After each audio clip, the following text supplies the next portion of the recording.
Standby muna tayo dito. At ito na nga tayo guys, sinubukan na, pinapayagan na tayo makapasok sa barko.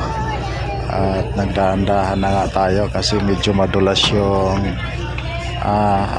flooring ng barko kasi maulan-ulan. Tapos bukod dito may pintura, kaya yun, ina-assist na nga ako na mga crew ng barko. Sabi ay magmaniobra daw ako, kaya pinihit ko na ng pakaliwa at nag-reverse ako ng kanan.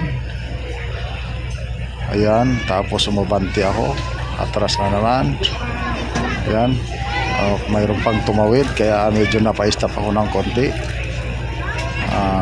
Sabi nga nung dispatcher, kailangan daw ay siksik daw ito doon sa may medyo masikip-sikip. Hindi na rin ako nagrereklamo dahil masikip nga